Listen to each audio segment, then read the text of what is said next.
সকাল সকাল বেরিয়ে পড়েছি কাজের জন্য। তো আজকে অনেকটা দেরি হয়ে গেছে, তো তাড়াতাড়ি যেতে হবে।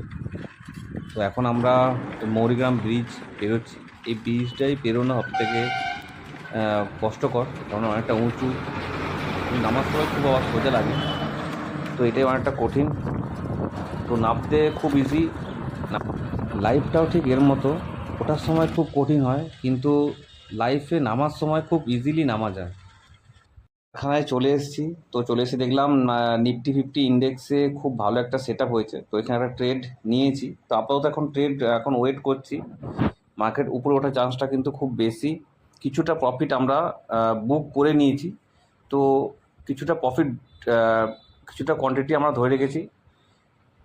মার্কেট উপরে ওঠার চান্সটা কিন্তু খুব বেশি। তো মার্কেট যদি একটু উপরে ওঠে রেজিস্ট্যান্স সামনে, সেখানে কিন্তু আমরা টার্গেট বুক করব। তো কথা বলতে বলতে মার্কেট উপরে উঠে গেছে। তো আমরা মোটামুটি 70 থেকে 80 পয়েন্ট নেব। লাইফে কিছু পেতে গেলে কিছু দিতে হয়, তার জন্য একটু কষ্টও করতে হচ্ছে। কারখানায় কাজ করতে করতে স্টক মার্কেট করা, প্লাস আপনাদেরকে ভিডিও দেওয়া। তো কেমন লাগছে ভিডিওটা বলবেন অবশ্যই। ভালো লাগলে লাইক করবেন, শেয়ার করবেন অবশ্যই।